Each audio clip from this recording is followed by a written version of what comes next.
Optical instrument chapter में अभी तक हम लोगों ने सिंपल माइक्रोस्कोप और कंपाउंड माइक्रोस्कोप के बारे में जाना है। सिंपल माइक्रोस्कोप के बारे में हम लोगों ने देखा था कि उसमें सिर्फ एक कॉन्वेक्स लेंस यानी मैग्नीफाइंग ग्लास होता था, जिसके मदद से किसी भी ऑब्जेक्ट का जो कि उसके फोकस के अंदर में हो तो उसका काल्पनिक प्रतिबिंब और बड़ा प्रतिबिंब वस्तु के पीछे बनता था। उस केस में हमने मैग्निफिकेशन देखा था m = 1 + dy/f। यह तब देखा था जब फाइनल इमेज को हम d पर यानी स्पष्ट दृष्टि की न्यूनतम दूरी पर बनाना चाहते थे। और दूसरा केस हमने देखा था कि फाइनल इमेज इन्फिनिटी पर बनता है जब हम उस कंडीशन में मैग्निफिकेशन dy/f आता है, यानी 1 से कम हो जाता है। साथ ही साथ इस दोनों केस में हम देख रहे हैं कि f डिनोमिनेटर में है, यानी f का मान घटने पर मैग्नीफाइंग पावर बढ़ेगा, यानी जितना कम से कम फोकल लेंथ लेंगे हम मिरर लेंस का उतना ज़्यादा मैग्नीफाइंग पावर होगा। लेकिन हमने फिर एक समस्या देखा था कि फोकल लेंथ कम करने पर लेंस का थिकनेस बढ़ते जाता है, और लेंस का थिकनेस जब एक ज़रूरत से ज़्यादा हो जाता है तो वह कहीं ना कहीं प्रिज्म की तरह बिहेव करने लगता है और एक ही ऑब्जेक्ट का डिफरेंट कलर का इमेज बनाने लगता है। ये भी एक प्रकार की समस्या है। यानी सिंपल माइक्रोस्कोप की मदद से हम लोग किसी भी ऑब्जेक्ट का इमेज एक निश्चित सीमा से ज़्यादा नहीं बढ़ा सकते हैं, यानी ज़्यादा मैग्नीफाई नहीं कर सकते हैं। तो फिर हमने कंपाउंड माइक्रोस्कोप देखा। कंपाउंड माइक्रोस्कोप में हमने देखा था कि 2 कॉन्वेक्स लेंस थे। एक जिसे हम ऑब्जेक्ट के पास रखते थे उसे हम ऑब्जेक्टिव लेंस कहते थे, और दूसरा जिसे हम आँख के पास रखते थे उसे हम आई पीस कहते थे। ऑब्जेक्टिव का फोकल लेंथ और एपर्चर आई पीस के फोकल लेंथ और एपर्चर से छोटा था। ये सब ऑब्जेक्टिव है। फिर हमने देखा कि ऑब्जेक्ट को कंपाउंड माइक्रोस्कोप में ऑब्जेक्टिव के फोकल लेंथ से बाहर रखते हैं, तो ऑब्जेक्टिव के द्वारा उसका इमेज a'-b' जो कि रियल एंड इन्वर्टेड होता है, वास्तविक और उल्टा होता है, वो बनता है। और ये a'-b' आईपीस के लिए वस्तु का काम कर रहा था, ऑब्जेक्ट का काम कर रहा था। हमने आईपीस को कुछ इस तरह से व्यवस्थित किया, अरेंज किया कि आईपीस के फोकस के अंदर में a'-b' आ जाए और फाइनल इमेज a'-b' बना था। फिर इसमें भी हमने 2 केसेस देखा था कि फाइनल इमेज को d पर बनाना है या इन्फिनिटी पर बनाना है। हमने मैग्नीफाइंग पावर के बारे में भी कहा था कि फाइनल इमेज के द्वारा आंख पर बनाया गया कोण जब हम माइक्रोस्कोप का इस्तेमाल करते हैं तब, डिवाइडेड बाय ऑब्जेक्ट के द्वारा आंख पर बनाया गया कोण तब जब हम ऑब्जेक्ट को least distance of distinct vision स्पष्ट दृष्टि की न्यूनतम दूरी पर रखते हैं तब। उस दोनों एंगल का जो रेशियो होगा वो हमारा मैग्नीफाइंग पावर था। और इस केस में हमने जो मैग्नीफाइंग पावर निकाला था वो आया था V0/U0 × 1 + d/fe। यह तब आया था जब फाइनल इमेज d पर बना रहे थे, और दूसरा केस में जब फाइनल इमेज को इन्फिनिटी पर बना रहे थे यानी नॉर्मल विजन के केस में आया था V0/U0 × d/fe। फिर मैंने लेंथ के बारे में भी थोड़ा चर्चा किया था कि जब लेंथ की बात हो तो आप उस कंडीशंस में आप देखे थे V0 + UE, और UE दोनों केस में मैंने बता दिया था। ओके, तो इस प्रकार से हाँ, एक और बात आप देख रहे हैं कि इस केस में दोनों केस में dy/fe है, यानी आईपीस का फोकल लेंथ कम होना चाहिए। dy/fe है ना, आईपीस का फोकल लेंथ कम रहेगा। और आप जान रहे हैं कि आईपीस के फोकल लेंथ से भी कम फोकल लेंथ है किसका, ऑब्जेक्टिव का। तो कभी कभी V0 जो है वो लगभग लेंथ ऑफ माइक्रोस्कोप के बराबर भी माना जा सकता है। ऐसी कभी कभी सिचुएशंस आ जाएंगे जहां मुझे बहुत ज़्यादा इंफॉर्मेशंस नहीं होंगे तो हम V0 को भी हम लेंथ ऑफ माइक्रोस्कोप के बराबर मान सकते हैं। ये पूरा सही नहीं है, लेकिन उस कंडीशंस की बात कर रहे हैं जब हमें डाटा का अभाव मिलेगा, उस कंडीशंस में हम ऐसा कर सकते हैं। आगे बढ़ते हैं। आज हम टेलीस्कोप के बारे में जानेंगे। टेलीस्कोप क्या होता है? तो जैसा कि पीछे की क्लास में हम जिक्र कर चुके हैं कि टेलीस्कोप एक इंस्ट्रूमेंट है जिसका इस्तेमाल हम बहुत दूर स्थित वस्तु को देखने में करते हैं। हमने टेलीस्कोप के बारे में ये भी चर्चा कर रखा है कि टेलीस्कोप 4 प्रकार के हमें हम लोग जान रहे हैं, जिसमें एक था एस्ट्रोनॉमिकल टेलीस्कोप, जिसे हम खगोलीय दूरबीन कहते हैं, जिसके मदद से हम खगोलीय वस्तु को यानी दूसरे किसी स्टार को या मून को या मार्स को या सन को या किसी दूसरे चीज़ को देखने में जो इस्तेमाल करते हैं वो हमारा एस्ट्रोनॉमिकल टेलीस्कोप होता है। एस्ट्रोनॉमिकल टेलीस्कोप के बारे में हमने ये भी कहा था कि इसका ड्रॉबैक ये है कि यह फाइनल इमेज को उल्टा बनाता है। इसके बाद दूसरा टेलीस्कोप हमने कहा था गैलीलियन टेलीस्कोप्स। गैलीलियन टेलीस्कोप की क्षमता या मैग्नीफाइंग पावर उतना नहीं होता है जितना कि एस्ट्रोनॉमिकल टेलीस्कोप का होता है, लेकिन गैलीलियन टेलीस्कोप की विशेषता है कि यह फाइनल इमेज को सीधा बनाता है। लेकिन इसका एक ड्रॉबैक भी है कि इसके मदद से हम बहुत दूर की वस्तु को नहीं देख सकते हैं। हम आसपास के ही वस्तुओं को देख सकते हैं। जैसे किसी क्रिकेट स्टेडियम में मैच देखना हो तो वहाँ पर हम किसी भी प्लेयर के तस्वीर को साफ साफ देखने में इस्तेमाल कर सकते हैं, अपने आसपास के चीज़ों पर नज़र रखने में इस्तेमाल कर सकते हैं। अब रहा बात कि बहुत दूर की वस्तु हो और उसका सीधा प्रतिबिंब देखना हो, तब क्या करेंगे? तो इसके लिए टेरेस्ट्रियल टेलीस्कोप होता है, जो कि एस्ट्रोनॉमिकल टेलीस्कोप इतना ही उसका मैग्नीफाइंग पावर होता है, लेकिन उसमें एक एक्स्ट्रा कॉन्वेक्स लेंस लगे होते हैं जो कि फाइनल इमेज को सीधा करने का काम करता है। तो सेना सब बॉर्डर पर जिस टेलीस्कोप का इस्तेमाल करते हैं वो टेरेस्ट्रियल टेलीस्कोप होता है, जिससे कि 30 किलोमीटर, 40 किलोमीटर, 50 किलोमीटर दूर दूर तक वो लोग नज़र रखते हैं उस टेलीस्कोप की मदद से। एक बार मुझे भी उस टेलीस्कोप को देखने का मौका मिला है जब मैं मसूरी गया था, पहला बार, जिस बार मैं सीबीएसई इंजीनियरिंग क्वालिफाई किया था, सबसे पहली बार, उस समय की बात कर रहा हूँ। तो मेरा सेंटर वहीं देहरादून में था, तो हम लोग सोचे कि थोड़ा मसूरी भी घूम लेते हैं। तो वहाँ पर से मसूरी हिल से जो ट्रेनिंग कैंप है सेना का, वो लगभग 34 किलोमीटर दूर था उस पॉइंट से जहाँ पर हम लोग थे, और वहाँ से टेरेस्ट्रियल टेलीस्कोप की मदद से वहाँ पर डिफरेंट साइट को दिखाने वाला होता है, जो 5 रुपये 10 रुपये लेकर आपको टेलीस्कोप की मदद से दूर दूर की वस्तुओं को दिखाता है। तो वहाँ से 34 किलोमीटर दूर सेना के ट्रेनिंग कैंप को उसने दिखाया, और मुझे बड़ा जानकर हैरानी हुई, जो कहीं कुछ पता नहीं चल रहा था, उस टेलीस्कोप की मदद से साफ साफ दिख रहा था कि एक सेना का जवान दिख रहा था। तो ये उसका क्षमता है। समझ से जहाँ हम लोग खड़े थे वहाँ से 34 किलोमीटर दूर था वो कैंप, और वो साफ साफ दिखाई दे रहा था। उसके बाद एक होता है रिफ्लेक्टिंग टेलीस्कोप। रिफ्लेक्टिंग टेलीस्कोप सबसे लेटेस्ट टेलीस्कोप है। इसमें बहुत सारा जो कमियां टेरेस्ट्रियल टेलीस्कोप में या एस्ट्रोनॉमिकल टेलीस्कोप में है, वो सबको ये दूर कर देता है और बहुत ही पावरफुल है। इसके बारे में भी हम लोग जानेंगे। तो अभी हम लोग एस्ट्रोनॉमिकल टेलीस्कोप से शुरुआत करते हैं।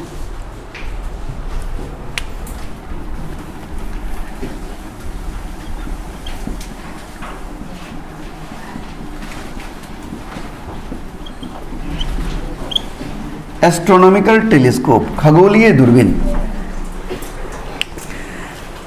एस्ट्रोनॉमिकल टेलीस्कोप में 2 कॉन्वेक्स लेंस इसमें भी होंगे, यानी इसके जो कंस्ट्रक्शन की बात करेंगे तो पहले तो मैं थोड़ा सा के लिए लिख देता हूं कि astronomical telescopes are used to see the astronomical objects. Astronomical telescope are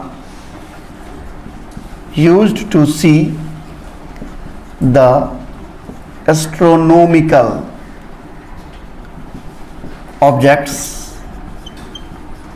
like moon, stars, etc. हम इसके कंस्ट्रक्शन के बारे में बात करते हैं, बनावट के बारे में।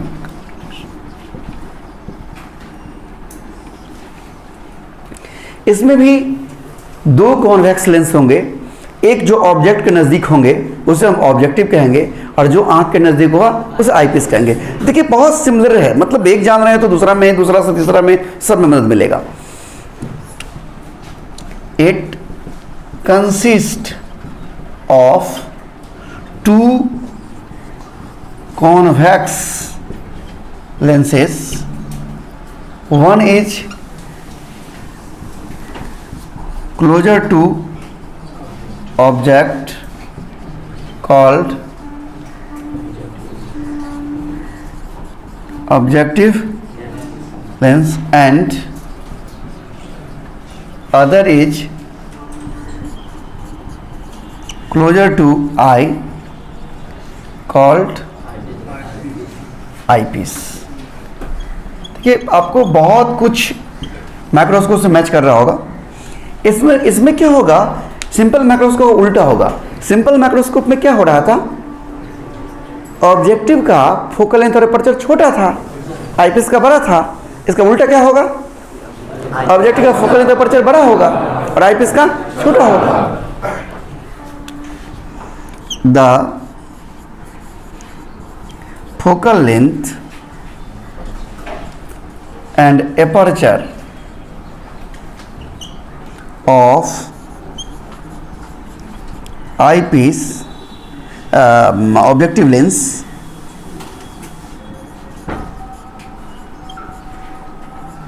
objective lens is larger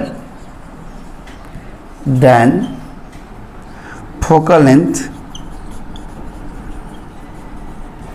and aperture of eyepiece।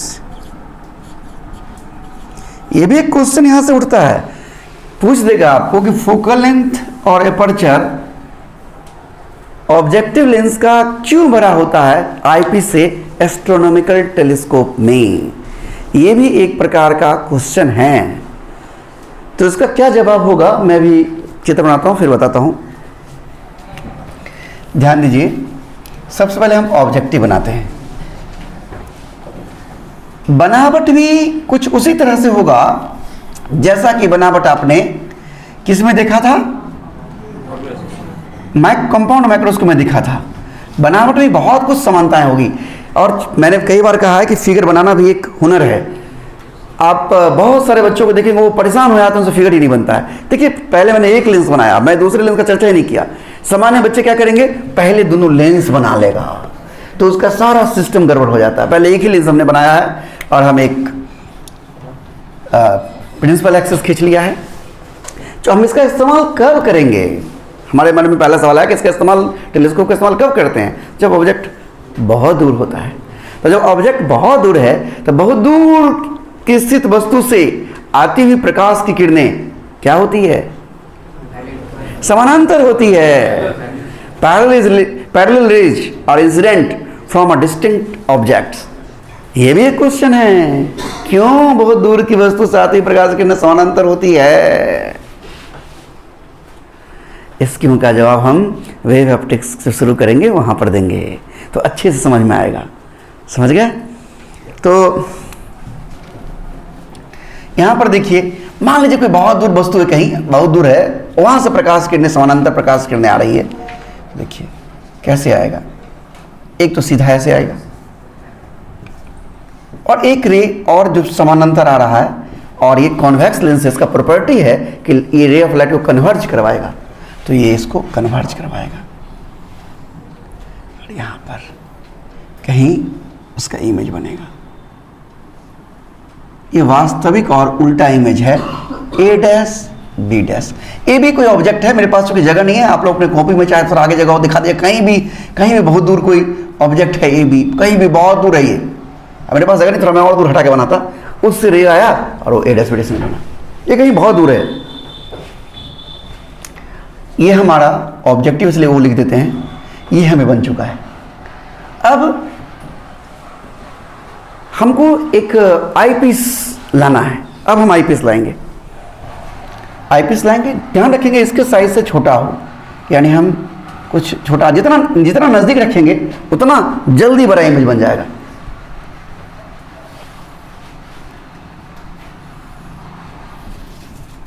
हमने एक छोटा सा कन्वेक्स लेंस बना लिया है, आप देख सकते हैं। ये हमारा आईपीस है। अब देखिए इसको मिलाते हुए थोड़ा बी डैश को इधर लिख देता हूं ताकि जगह बचे। अब हमें फाइनल इमेज मान लीजिए सामने बनाना है, इसके पीछे ही जनरली बनाते हैं। वैसे बीच में भी बन जाए तो कोई दिक्कत नहीं है, इस पर कोई कंट्राडिक्शन नहीं है, लेकिन जनरली बुक्स में भी लोग ऐसे ही बनाते हैं, इसलिए हम लोग वैसे ही बनाते हैं। इसको यहाँ से बोल्ड लाइन से मिला देंगे और इसको थोड़ा पीछे बढ़ा देंगे डॉटेड लाइन से। या सामने बनाना है तो यहाँ तक रखते हैं, और पीछे बनाना है तो और यहाँ पर रखते हैं, और यहाँ से फाइनल इमेज हमारा तय हो गया है। A double dash B double dash, ये फ्रंट इमेज है। अब यहाँ से हम इसको सीधा मिला लेंगे। ऐसा ही काम माइक्रोस्कोप में भी किए थे, और इस जगह से इस जगह को मिलाने का प्रयास करेंगे। मिला लिए और इसको सीधा आगे बढ़ा देंगे, और यहाँ पर हमारा इसके पास में हमारा आँख होता है। देखिए, ये बड़ा है, ये छोटा है। एक्चुअली आप लोग याद रखिएगा हमेशा दिमाग में, हम भी ऐसे याद रखते हैं, याद रहेगा कि दूरबीन जो है, बहुत दूर की वस्तु दिखना दूरबीन जो होता है वो कुछ इस तरह का होता है, ऐसा होता है। छोटा यहाँ होता है, बड़ा होता है। तो ये बड़ा लेंस है, यही बंद है ऐसे डब्बा में, ऐसे ही छोटा है यहाँ पर। बात समझ में आ रहा है? अब देखिए, हम इस सवाल का पहले जवाब दे देते हैं कि ये बड़ा क्यों रहता है। क्योंकि जब वस्तु बहुत दूर है, ऑब्जेक्ट बहुत दूर है, तो उससे देखिए ये पॉइंट है, ये मान लीजिए कोई ऑब्जेक्ट है। अब इसे प्रकाश किरण चल रही है, तो देखिए प्रकाश किरण को हम दिखा रहे हैं फैला के।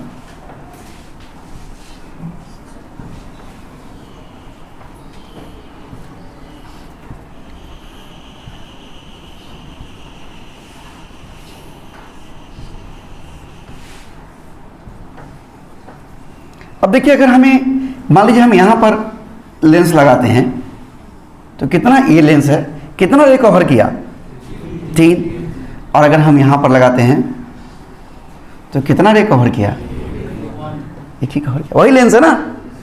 तो वस्तु से बहुत दूर होगा, तो अब मान लीजिए ऐसा तो नहीं है कि इसमें भी तो रे नहीं कर सकता, रे तो संख्या तो इन्फिनिट हो सकता है ना। लेकिन दूरी बढ़ने पर रे की संख्या कमा कि बढ़ा? कम गया ना। और दूर करेंगे तो और कम हो जाएगा ना।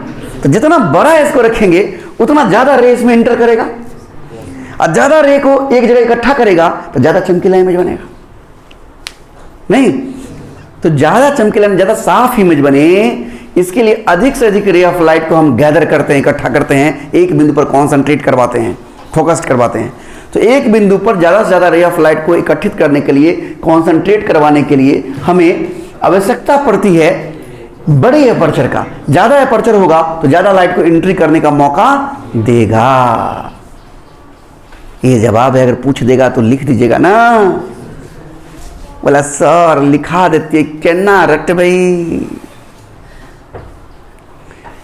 तो यह हमारा, हम बुझ सकते हैं कि आप इस चीज को अच्छे से समझ गए होंगे।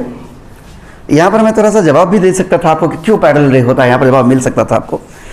जैसे जैसे दूर बढ़ते जाएंगे स्फीयर का साइज क्या होगा? बड़ा होता जाएगा, और बड़े स्फीयर का एक छोटा हिस्सा, वेव का एक छोटा सेंसर जिसको बोलते हैं वेव फ्रंट, वो हम यहाँ रिसीव करते हैं। तो छोटा हिस्सा क्या होगा? प्लेन होगा, और प्लेन सरफेस के परपेंडिकुलर जो होता है वो रे होता है। तो प्लेन मतलब वेव फ्रंट का परपेंडिकुलर रे होता है, तो प्लेन सतह का लंबवत जो है वो क्या होगा? पैरेलल लाइंस होगा, इसलिए रे पैरेलल होता है। तो ये आपको समझ में आ चुका है, ये हमारा बनावट है। अब मैं इसके बारे में थोड़ा सा लिख देता हूँ कि काम कैसे करता है। तो वर्किंग यहाँ से हम जगह का मतलब यहाँ पर हेडिंग बना के यहाँ शुरू करते हैं। वर्किंग, तो क्या लिखेंगे कि parallel rays are incident on objective lens from a very far object. क्या लिखेंगे? Parallel rays are incident on objective lens from a very far object. Real and inverted image A dash B dash formed by objective lens. लिखेंगे से कि real and inverted image of the object AB, real and inverted image नाम देते हैं A dash B dash of object AB is formed on focus of क्या होगा? Objective lens. मैंने यहां पर एक शब्द बोला, focus of objective lens. Objective point यानी बहुत दूर जब वस्तु है तो इमेज कहाँ बनता है, फोकस पर, यानी ये FO है ये दूरी, समझ लीजिए। फोकस पर बनेगा, जब ऑब्जेक्ट इन्फिनिटी पर हो तो इमेज क्या बनता है, फोकस पर, यहाँ बनता है। तो मैंने यहाँ पर चर्चा कर दिया कि AB is formed on focus of objective lens. अब A' B' बिल्कुल उसी तरीके से माइक्रोस्कोप की तरह ही A' B' behaves like an object for eyepiece. A' B' behaves like an object for eyepiece। अब हम आईपीस को क्या करेंगे, एडजस्ट करेंगे, व्यवस्थित करेंगे कुछ इस तरह से कि आईपीस के फोकस के अंदर ये आ जाए, यानी आईपीस का फोकस कहीं यहां होगा तो उसके अंदर में A' B' से। Okay, now we adjust the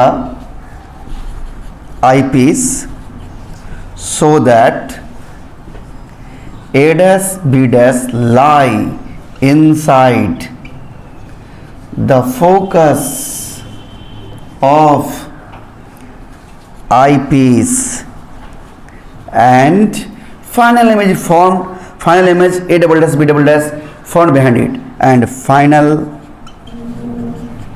image A' B' is formed behind। यहाँ दिखाई दे रहा है, वहाँ देखो, formed behind, दिखाई दे रहा, behind the A' B' which is virtual and inverted, which is virtual and inverted। Okay, तो ये इसका वर्किंग हो गया है। अब इसका हम लोग मैग्नीफाइंग पावर भी नोट करेंगे, पहले आप इसे नोट कर लीजिए।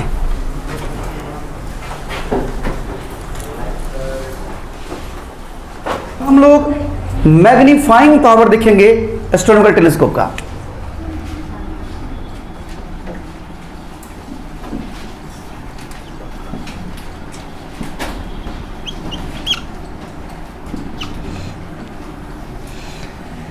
मैग्नीफाइंग पावर, आवर्धन शक्ति, जैसा कि हमने पढ़ाया था हर कुछ में, जो माइक्रोस्कोप में पढ़ाया था वही टेलीस्कोप में होगा।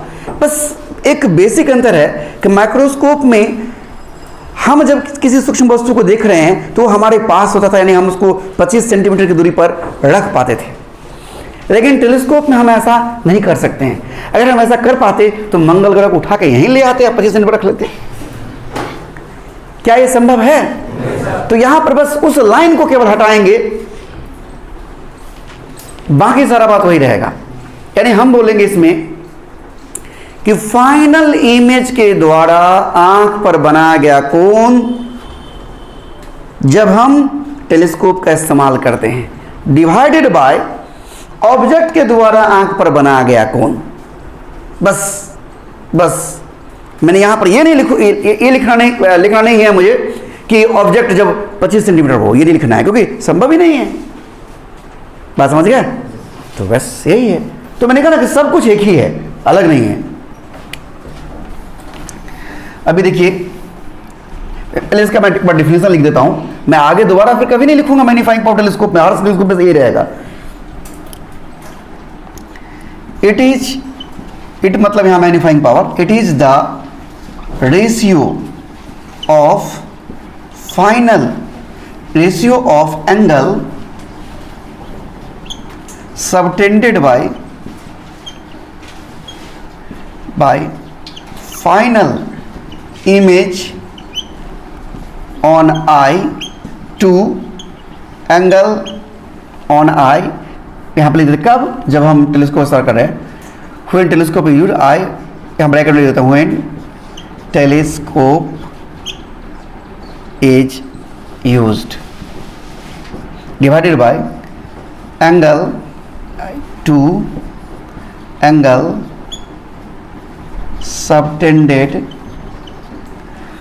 by object on I. कब? जब ऑब्जेक्ट को जब हम टेलीस्कोप का इस्तेमाल नहीं करते हैं। When telescope is not used. हो गया। अब देखिए, जब हम टेलीस्कोप नहीं यूज करते हैं तो वस्तु तो बहुत दूर है ही, इसके द्वारा जो आंख पर कोण बनेगा, आंख पर वही कोण होगा जो ऑब्जेक्टिव पर बनेगा, क्योंकि वस्तु बहुत दूर है। और इस टेलीस्कोप का लेंथ कितना हो सकता है? 1 feet, 2 feet, 5 feet, 2 metre, 3 metre, इससे ज़्यादा तो नहीं हो सकता है। तो इस 1 मीटर 2 मीटर का जो दूरी है वो मंगल ग्रह की दूरी की तुलना में नगण्य है। तो ऑब्जेक्टिव पर जो कोण बनाएगा करीब करीब वही कोण हमारे आंख पर भी बनाएगा। समझ रहे हैं? तो ये हमारा, मान लीजिए कि एंगल हम क्या लिखते थे उसमें? थीटा। यहां लिखेंगे theta.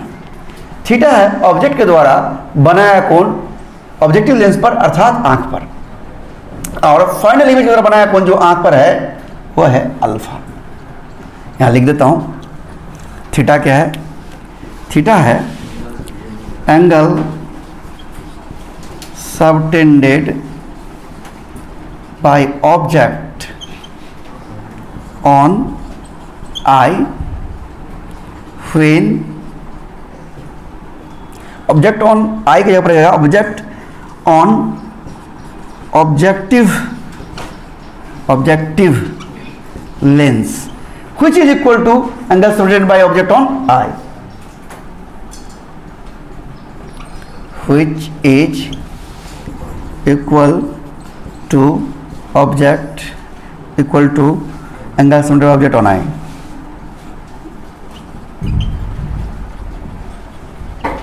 By object on eye. क्यों? because length of telescope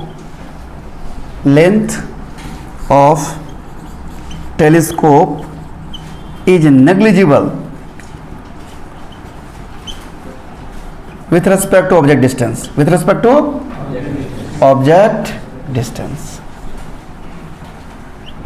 एक बात अच्छे से समझ लीजिए, आपको एग्जाम में इतना लिखने की जरूरत नहीं है, क्योंकि हम आपको पढ़ा रहे हैं, इसलिए आप घर पर कंफ्यूज ना हो, इसलिए मैंने लिख दिया कि आप एक बार कॉपी देखें तो कॉपी में आपको सारी बातें प्रकट हो, आपके दिमाग में लगे कि क्यों ऐसा हो रहा है। लेकिन आप एग्जाम में अगर लिखेंगे तो आप सीधे लिखेंगे थीटा का angle subtended by object on I. हो गया, क्योंकि आपको किसी को पढ़ाना नहीं है, नंबर लूटना है। ओके, और अल्फा क्या है? Angle subtended final image on I. Angle subtended by final image on eye। हम थोड़ा सा चर्चा करेंगे। थीटा जो है बहुत छोटा होगा, जो बहुत दूर ऑब्जेक्ट है। थीटा बराबर होगा किसके? tan थीटा के। और ये अगर थीटा है तो शायद आप लोग पढ़े होंगे मैथ्स में, vertically opposite angles are equal, शीर्षा अभिमुख कोण समान होते हैं। नहीं, आप लोग सर का थ्योरम बड़ा चकाचक है। 10th में इतना भी अच्छा नहीं था, ठीक था, इतना अच्छा नहीं था, इतना अच्छा फिजिक्स सीखने के दौरान हो गया, क्योंकि फिजिक्स की वजह से थोड़ा सा मैथ में दिलचस्पी बढ़ा। ठीक है, इसलिए हो गया। ऐसा नहीं है कि 10th में भी बहुत अच्छा था, ऐसा नहीं था, ठीक ठाक था। तो क्या है? ए डैश बी डैश बटा ओ ए डैश, ए डैश बी डैश बटा ओ ए डैश। और वास्तव में ए डैश बटा ओ ए डैश क्या है? एफ ओ है। ये हम लिख ही देते हैं, ए डैश बी डैश बटा एफ ओ। कोई दिक्कत? Focal length of objective. अब इसी प्रकार से यहां शुरू करते हैं। अल्फा और क्या होगा? 10 अल्फा। और कितना होगा? A double dash B double dash divided by a double dash e, ये बराबर होगा a dash b dash divided by a dash e. A dash e क्या होगा? तो ऑब्जेक्ट डिस्टेंस आईपीस के लिए यूई। कोई दिक्कत? अब अभी हमने डिफिनेशन में देखा है कि मैग्नीफाइंग पावर जो होगा वो फाइनल इमेज के द्वारा बनाया कोण यानी अल्फा डिवाइडेड बाय ऑब्जेक्ट के द्वारा बनाएगा कोण एंड थीटा। अब हम अल्फ़ा का मान हमारा यहाँ पर है a dash b dash divided by you e, और हमारा थीटा का मान है a dash b dash divided by f o. ये b dash b dash cut गया है। अब देखिए क्या बहुत अंतर लग रहा है माइक्रोस्कोप से, क्या एक ही तरह की कहानी नजर आ रही है। तो F O divided by you E. अब ये देखिए यहीं पर यू ई का मान फिर दो केस होगा, देख रहे बिल्कुल वही है, एक आ रहा है तो सब आ रहा है, एक सधे तो सब सधे। Case 1, when final image formed at D, ये तो D दिख रहा है, D। बस आप लोगों को याद क्या रखना है कि दोनों में डिफरेंस क्या है, उससे दो चार बात को दिमाग में रखना है, बाकी सब सेम ही है। समझ रहे ना? हमें जब बचपन में कुछ याद नहीं होता था ना, पढ़ते थे, तो हम ये याद रखते थे कि हमसे गलती क्या हो जाता है, समझ रहे ना, या फिर मतलब हमें क्या याद नहीं रखना है, तो बाकी याद रहेगा ही। समझ रहे ना? मतलब जहां जो गलती होता है उस गलती को सिर्फ दिमाग में रखना है। तो अभी हम लोग ये सारी बातें यानी यू ही मतलब object distance for eye piece, हम आई पीस के लिए बात करेंगे, for eye piece, for eye piece. देखिए आई पीस के लिए u बराबर माइनस यू लेंगे, v बराबर माइनस डी, चूंकि इधर ही इमेज बना है ना इंसिडेंट रे के विपरीत दिशा में, इसलिए माइनस। माइनस क्यों हुआ ये कारण समझो, कितना रटोगे तुम, समझो कि इंसिडेंट रे जिधर जा रहा है इधर जा रहा है इंसिडेंट रे, और इसके पीछे माप रहे हो तुम, इंसिडेंट रे के विपरीत नाप रहे हो, इसलिए माइनस ले रहे हैं। v और फोकल लेंथ f बराबर f ही आई पीस के लिए है ही, और कॉन्वेक्स लेंस प्लस में लिए हैं, लगा दीजिए 1/v minus 1/u equal to 1/f, यानी 1/v का मान minus D, minus minus plus हो जाएगा 1/u ई, हमने ले लिया माइनस 1/f ई, यानी 1/u ई बराबर 1/f ई प्लस 1/d। ये 1/u ई का मान निकल चुका है। अब देखिए हमारा m इक्वल टू क्या है, एफ ओ इंटू 1/u ई है ना, यानी m equal to F O into 1/f E plus 1/d। F E common ले लीजिए, एम ओ एफ ओ बट्टा एफ ई, उसमें था भी नॉट बाई यू नॉट, इसमें F O by F E, F E common लेना क्या बचेगा 1, अब प्लस यहाँ नहीं है तो यहाँ ऊपर में आ जाएगा एफ ई। ये कई लोगों को दिक्कत होता है बुझने में कि ना ऊपर में आ गया, ए ना आ गया ऊपर में, इससे जब गुना करेगा तो कट के ही आ जाएगा। देखिए तो ये हमारा हो गया मैग्नीफाइंग पावर उस केस में जब फाइनल इमेज हमारा कहाँ बनता है, फाइनल इमेज हमारा डी पर बनता है। देख रहे हैं? एक दूसरा केस भी होगा जिसमें कि नॉर्मल विजन के लिए बात करेंगे, लेकिन हमारे पास जगह नहीं है, हम कल की क्लास में थोड़ा सा हम उसके बारे में बात कर लेंगे। आज हम यहीं तक रखेंगे और कल लेंथ ऑफ इसका लेंथ भी बात करेंगे हम। ओके, तो नोट कर लीजिए, आज यहीं तक हम रखेंगे।